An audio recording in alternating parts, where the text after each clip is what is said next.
할렐루야. 유명한 영문학 시 중에 로버트 프로스트의 가지 않은 길이라는 제목의 시가 있습니다.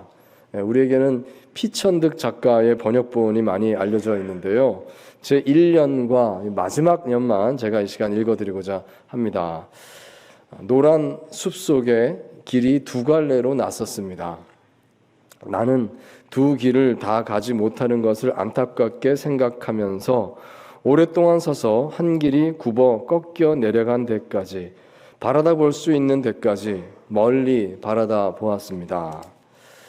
훗날에 나는 어디선가 한숨을 쉬며 이야기할 것입니다. 숲속에 두 갈래 길이 있었다고, 나는 사람이 적게 간 길을 택하였다고, 그리고 그것 때문에 모든 것이 달라졌다고. 이런 시입니다. 작가 본인은 의도하지 않았는지 모르겠지만 이 시를 읽는 사람들은 대부분 자신이 가지 않은 길에 대한 회환의 감정으로 읽게 되는 경우가 많은 것 같습니다. 평생에 우리는 어느 한 길을 선택하며 살아왔습니다. 선택을 했기 때문에 선택되지 않은 길이 있는 것입니다. 생각을 해보게 되죠. 내가 그 길로 갔더라면 어땠을까? 좀 아쉬움의 감정, 또 호기심도 좀 있겠고요. 그런 것이 좀 들지 않겠습니까? 이런 시를 읽으면서 그런 생각을 하게 되고 좀 돌아보게 되는 것 같습니다. 자, 지금은 2024년 말인데요. 우리는 다시 한번 또 선택의 기로에 서게 되었습니다. 지나온 길을 바꿀 수는 없으니 이제 내년 계획을 잘 세워야 되겠구나. 그런 생각을 가지게 됩니다. 어떻게 우리는 하나님 앞에서 바른 계획을 세울 수가 있을까요? 자, 오늘 본문 창세기 24장의 이야기는 이 아브라함이 아들 이삭의 아내를 구하기 위해서 계획을 세우고 그것을 실행하는 이야기입니다. 본문 1절에서 아브라함이 나이가 많아 늙었다 이렇게 이제 시작을 합니다. 앞장 23장과 비슷한 분위기가 되겠습니다. 앞장 23장에서 이제 아브라함은 자신의 삶의 마지막을 준비하는 모습을 보여주었습니다. 이제 죽은 아내의 묘지를 마련하는 과정에서 이 가나안 땅 안에 이 땅은 하나님께서 우리에게 주신 약속의 땅이라고 하는 그 표지를 마련하기를 원했습니다. 그래서 열심히 땅을 사는 노력을 했던 것입니다. 아브라함의 마지막 말년에 하나님께 가기 위한 그 준비 과정이다 하겠습니다. 24장에서도 역시 마찬가지인데요. 아브라함이 나이가 많습니다. 이제 마지막으로 마음속에 가지는 소원이 나의 외아들 이삭의 아내를 구해줘야 되겠다. 이 생각을 한 겁니다. 약속의 후손이 계속 이어지려면 내 아들이 결혼을 해야 되지 않는가. 자, 그래서 자신의 운명이 다하기 전에 이 40세 된 아들 이삭의 결혼하는 모습을 꼭 보기를 원했습니다. 자, 그래서 이 아브라함의 계획은 자신이 신뢰하는 늙은 하인 한 사람을 택해서 그가 자신의 친척들이 살고 있는 메소포타미아 하란에 가서 거기서 며느리감을 구해오도록 하는 그런 것이었습니다. 자, 여기서 먼저 우리가 가지는 질문은 왜 아들 이삭이 직접 가서 자기 아내감을 데려오게 하지 않았을까? 이런 생각을 해보게 되는 겁니다. 자기 아내인데 자기가 직접 가서 구해오면 되지 왜 다른 사람을 보내서 구해오게 하나? 그런 생각이 들지 않겠습니까? 근데 그 답은요.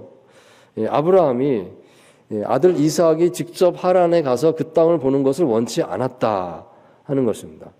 아브라함이 반대한 겁니다. 왜냐하면 가나안 땅하고 그 하란이라고 하는 곳하고는 이 문물의 발전 정도가 엄청나게 차이가 났기 때문인 것입니다. 그 하란 땅은요, 그래도 아주 문명이 앞서 나가는 곳이었습니다. 보니까 거기에 비하면 가나안 땅은 초라한 시골 땅입니다. 이 초라한 시골 땅에서 나고 자란 이삭이 하란에 가서 보면 여기 너무 좋구나. 여기 살아야 되겠구나. 혹시라도 조금이라도 그런 마음을 가지게 되지 않을까. 이 아브라함은 걱정했다는 것입니다. 그래서 이 아브라함의 선택은 자신이 가장 신뢰하는 늙은 종, 아마도 이 종은 창세기 15장에 나왔던 아브라함이 아직 이삭이 아들이 없었을 때에 내가 대신에 이 종을 후계자로 세우기 원합니다. 다메섹 사람 엘리에셀입니다. 말했던 그 사람이 아닐까 이제 추측을 하는데요. 확실하지는 않습니다. 근데 이 종을 하란으로 보내서 이삭의 신부를 구해오도록 하는 그것이 아브라함의 계획이었습니다. 자, 이 이야기 속에서 아브라함과 그의 종이 계획을 세우고 그 계획을 이제 시행에 옮기는, 선택하게 되는 그 사건을 이제 보면서 오늘 우리가 어떻게 계획을 잘 세우고 내 삶에서 잘 시행할 수가 있을까? 이것을 우리가 함께 생각을 해볼 수가 있겠습니다. 함께 교훈을 찾기 원합니다. 자, 첫째로 우리는 먼저 흔들리지 않는 명확한 원칙이 있어야 되겠다. 그 생각을 해보기 원합니다. 원칙을 먼저 명확하게 하십시오. 이 말씀입니다. 자, 4절, 5절, 6절 말씀을 우리 함께 다시 한번 읽도록 하겠습니다. 시작. 내 고향, 내 족속에게로 가서 내 아들 이삭을 위하여 아내를 택하라. 종이 이르되 여자가 나를 따라 이 땅으로 오려고 하지 아니하거든 내가 주인의 아들을 주인이 나오신 땅으로 인도하여 돌아가리이까. 아브라함이 그에게 이르되 내 아들을 그리로 데리고 돌아가지 아니하도록 하라. 아멘. 자, 아브라함이 종에게 말합니다. 내 고향, 내 족속에게 가서 내 아들 이삭의 아내를 선택하라. 자, 그랬을 때 이 종이 제일 먼저 한 질문이 그 여인이 이 땅으로 오려고 하지 않는다면 그러면 내가 주인의 아들을 모시고 하란으로 이주할까요? 이것이었습니다. 그러니까 이 늙은 종이 생각하기에 이 아브라함의 이 주신 명령을 딱 받아들었을 때 제일 먼저 생각나는 것이 아니 누가 하란에 사는 여인이 가나안 땅으로 시집 오려고 하겠습니까? 그런 여인이 도대체 있단 말입니까? 잘 믿어지지가 않았다는 겁니다. 그래서 오려고 하는 사람이 아무도 없다 그러면 우리가 그쪽으로 옮길까요? 혹시 그거 가능하겠습니까? 이것부터 질문을 하고 있는 겁니다. 그만큼 이 하란 땅과 가나안 땅은 문화적 격차가 컸다는 것이죠. 아브라함의 답은 단호했습니다. 절대로 안 된다. 내 아들을 절대로 하란 땅으로 그 땅으로 데리고 가지 말아라. 이 아브라함은 약속의 땅에 대한 확고한 신념이 있었던 것입니다. 이 땅을 절대로 포기하면 안 된다. 하나님이 나와 내 후손에게 대대로 주신 이 약속의 땅이다. 반드시 이삭은 여기를 떠나면 안 된다. 이걸 분명하게 확실히 했습니다. 이게 원칙이라는 것입니다. 이것이 원칙이었습니다. 본문 2절 말씀 보시면 아브라함 앞에서 종은 맹세를 해야만 했습니다. 나는 무슨 일이 있어도 가나안 여인 중에서가 아니라 여기 아브라함의 친족 그 셈족의 후손에서 신부를 찾겠습니다. 이거 아브라함이 맹세를 하게 만듭니다. 그리고 본문 8절에 보시면 또 다시 한번 아브라함이 그 당부를 하는 것을 볼 수가 있습니다. 자, 여러분 여기에서 우리가 생각해 보게 되는 것이 아브라함에게는 계획이 있는데 그 계획에는 원칙이 분명했구나 하는 바로 그 점입니다. 반드시 친족 중에서 이삭의 아내를 구해야 된다. 그리고 가나안 땅에 살아야만 한다. 이겁니다. 이게 원칙입니다. 이것에서 벗어나는 건 안 된다. 분명히 말했습니다. 자, 이것은 오늘 우리가 삶의 계획을 세움에 있어서도 중요한 지혜이겠구나 생각을 해볼 수가 있겠습니다. 나의 삶에 있어서 내가 지금 마음에 품고 지키고 있는 원칙이 무엇이 있을까요? 몇 달 전에 제가 해외에서 오신 선교사님들과 또 해외에서 이민 목회를 감당하다 이제 한국에 들어오신 목사님들 이렇게 함께 모여서 수련회를 하는 이제 그런 자리에 초대되어서 참석한 일이 있었습니다.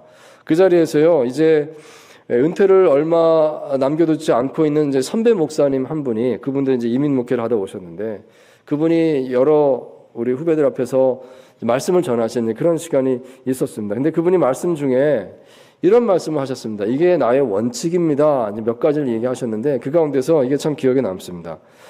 아무리 좋은 아이디어가 떠올라도 나는 반드시 이렇게 했습니다. 일정 기간 이상 그 아이디어를 숙성시키는 시간을 꼭 가졌습니다.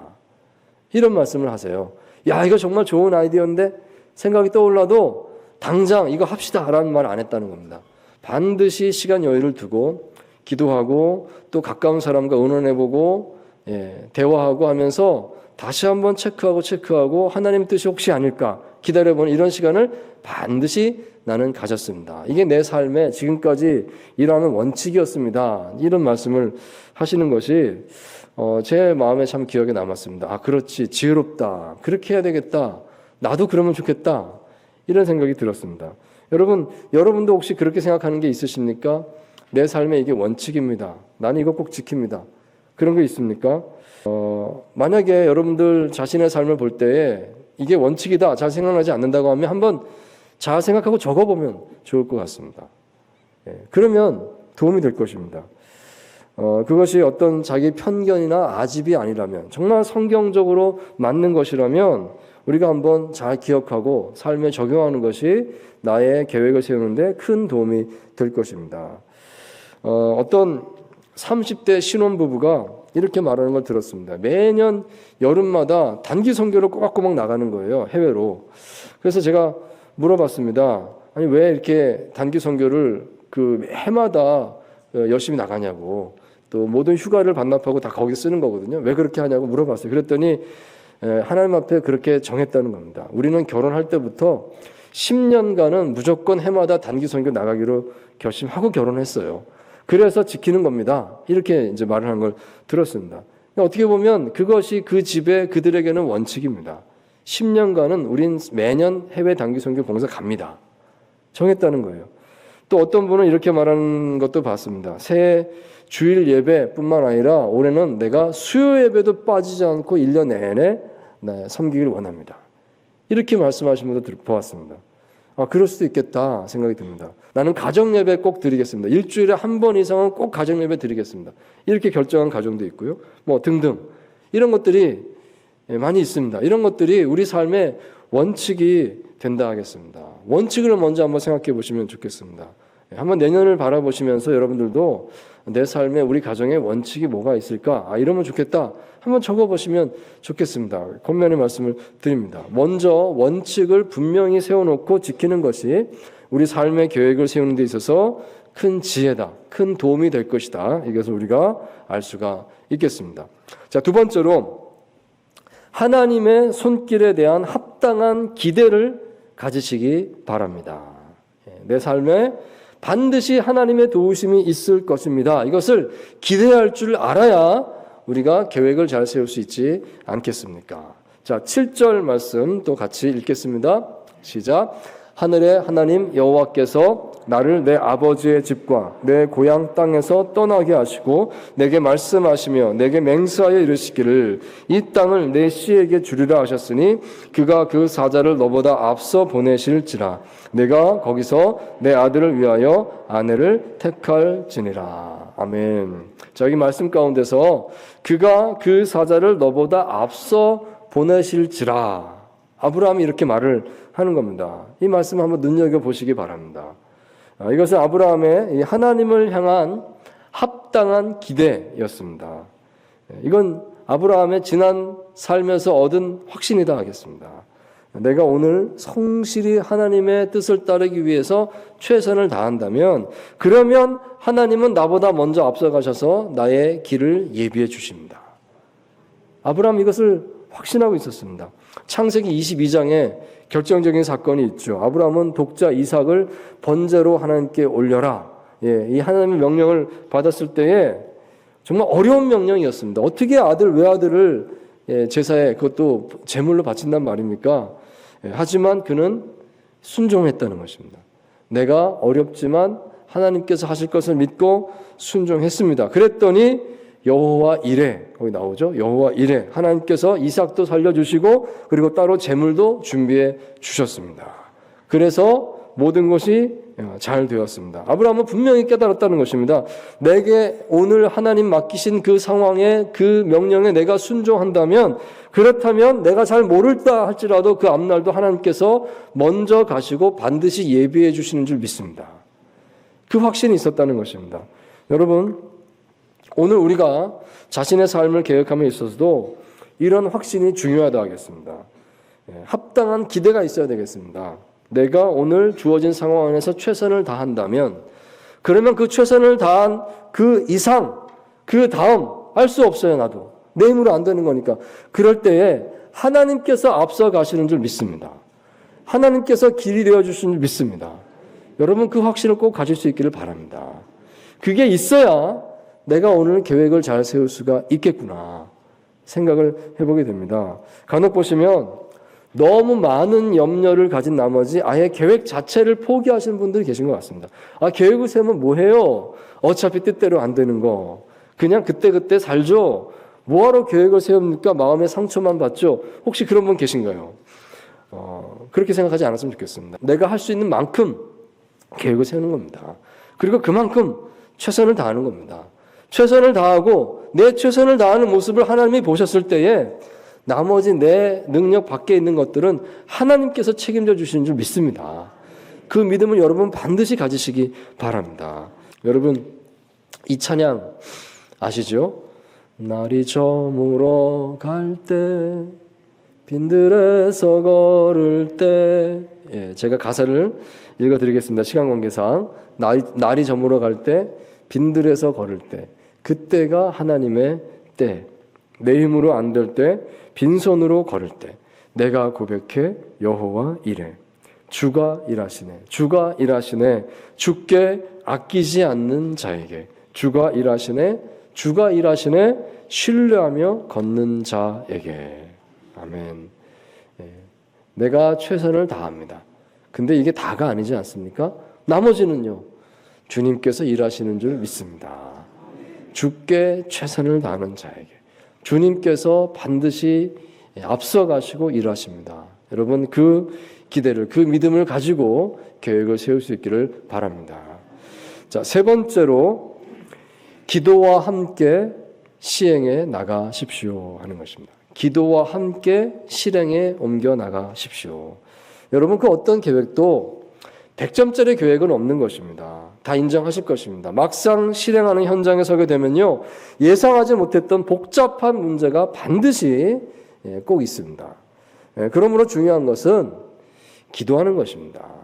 그럴 때 뭘 하겠습니까? 뜻대로 안 되는데 뭘 하겠습니까? 기도하는 겁니다. 기도하면서 찾아가는 줄 믿습니다. 자, 본문 12절, 13절, 14절 말씀을 우리 함께 다시 읽겠습니다. 시작. 그가 이르되 우리 주인 아브라함의 하나님 여호와여 원하건대 오늘 나에게 순조롭게 만나게 하사 내 주인 아브라함에게 은혜를 베푸시옵소서. 성중 사람의 딸들이 물길이로 나오겠사오니 내가 우물 곁에 서 있다가 한 소녀에게 이르기를 청하건대 너는 물동이를 기울여 나로 마시게 하라 하리니 그의 대답이 마시라 내가 당신의 낙타에게도 마시게 하리라 하면 그는 주께서 주의 종 이삭을 위하여 정하신 자라.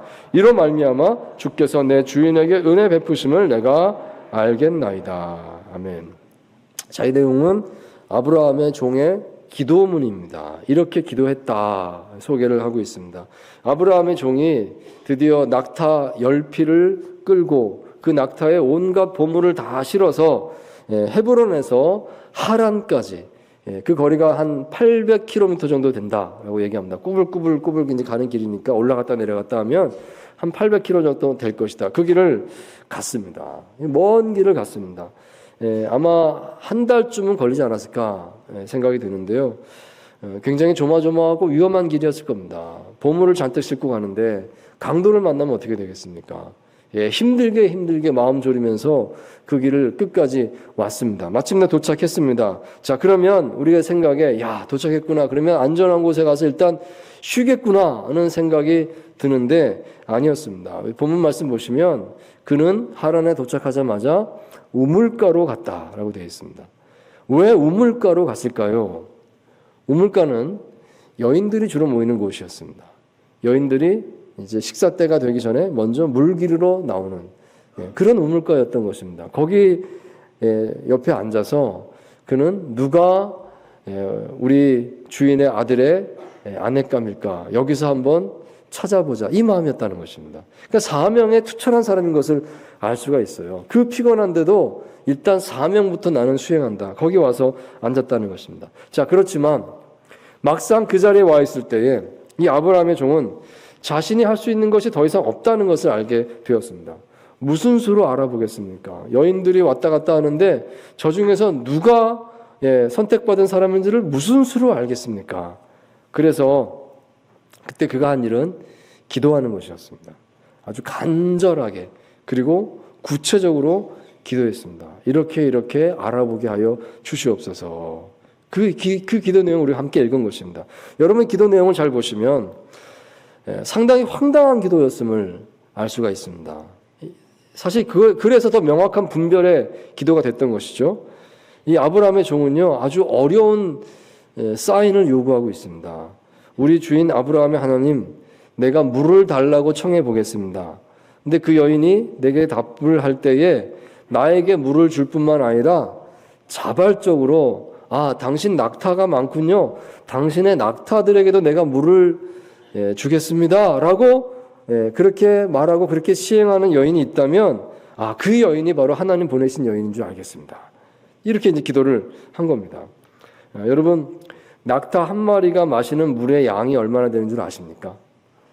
낙타는 사막에서 물을 자주 마시지 않는 짐승으로 되어 있죠. 왜냐하면 몸속에 물을 비축하기 때문입니다. 그런데 한 번 물을 마시면 얼마나 많이 마실까요?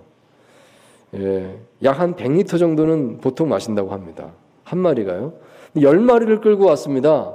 그러면 얼마나 물이 필요할까요? 낙타 10마리 100리터 곱하면 1톤이 되는 겁니다. 적어도 1톤의 물이 필요한 상황인데요. 그런데 누가 내가 1톤의 물을 기르다가 당신의 낙타를 마시게 하겠습니다. 이 말을 쉽게 하겠습니까? 더군다나 여인이. 그럴 리가 없지 않겠습니까? 그런데 이 종은 그렇게 기도했습니다. 혹시 그런 사람 없을까요? 정말 그런 사람 없을까요? 당시 우물의 깊이가 최소한 50m는 넘었다고 합니다. 그리고 더 깊은 우물은 한 150m까지도 깊습니다. 그리고 그 우물 입구가 오늘날의 우물처럼 이렇게 편하게 되어 있는 게 아니에요. 깊은 계곡 밑으로 걸어 내려가야 되는 겁니다. 걸어 내려가서 한참 계단을 내려가서 거기서 물을 길어서 또 끌고 올라와야 되는 이런 구조로 되어 있는 것이 많았습니다. 수백 미터를 걸어 내려가야 되는 것이죠. 그러면 이 1톤의 물을 길어 올릴 때 얼마나 오랜 시간이 걸리고 얼마나 고생이 됐겠습니까? 얼마나 힘이 들었겠습니까? 그걸 함부로 누가 내가 하겠습니다라는 말을 할까요? 이것은 엄청난 체력이 요구되는 일이었고 또 나아가서 나그네를 환대하는 마음, 그것도 아주 최상의 마음, 가장 희생적인 환대를 하겠습니다. 내가 이게 하나님의 뜻이니까 이 하나님 뜻대로 내가 최선을 다해서 내게 오신 손님이니까 내가 죽어도 좋습니다. 내가 열심히 섬기겠습니다. 이 정도의 마음이 아니면 누가 어떻게 그런 일을 할 수가 있겠습니까? 자, 그런데 그런 일이 벌어지는 것이죠. 15절 이하의 말씀에 보시면 종이 기도를 채 끝내기도 전에 라고 되어 있습니다. 정말 놀랐습니다. 한 여인이 옵니다. 근데 여인이 우물가에 와서 인사를 하게 되는데 청하죠. 나에게 물을 좀 주십시오. 목이 마릅니다. 그랬더니 이 여인이 답을 하는데 정말로 이 아브라함의 종이 기도했던 대로 그대로 하는 겁니다. 당신에게 물을 드리고 낙타가 있군요. 내가 낙타에게도 물을 드리겠습니다 하면서 물을 떠오기 시작을 하는 겁니다. 그 엄청난 노력 봉사를 눈앞에서 하는 겁니다. 자, 그것을 보는 이 아브라함의 종은 마음에 확신을 가집니다. 벌써 첫 번째 만난 여인이 응답이로구나. 하나님의 응답이로구나. 자, 그래 알아보니까 그녀의 이름은 리브가였고 아브라함의 친족 부두엘의 딸이었습니다. 됐다. 하나님이 만나게 하셨다. 마음에 들었다는 것이죠. 여러분, 오늘 우리가 자신의 삶을 계획하고 또 이 삶에서 중요한 선택을 해나감에 있어서 기도의 중요성은 아무리 강조해도 지나치지 않는다 하겠습니다. 어떻게 판단할 수 있겠습니까? 그 복잡한 상황에서 기도해야 되는 것입니다. 기도하고 하나님의 인도하심을 받아야 우리는 바른 삶을 살 수가 있을 것입니다. 여러분, 기도는 단지 심리적인 위로를 위한 것이 아닌 것입니다. 기도는 실제로 삶을 변화시킵니다. 내가 기도할 때 하나님께서 역사하시는 줄 믿습니다. 사랑하는 성도 여러분, 삶의 계획을 세우고자 할 때에 기억하십시오. 먼저 흔들리지 않는 원칙을 세우시기 바랍니다. 이걸 내가 꼭 지키겠습니다. 원칙 세우십시오. 두 번째로 하나님 손길에 대한 합당한 기대를 가지십시오. 내가 최선을 다했다면 그러면 하나님 앞서가셔서 길을 열어주실 줄 믿습니다. 그리고 세 번째로 기도로 실행하시기 바랍니다. 내가 기도할 때 하나님께서 반드시 일하시는 줄 믿습니다.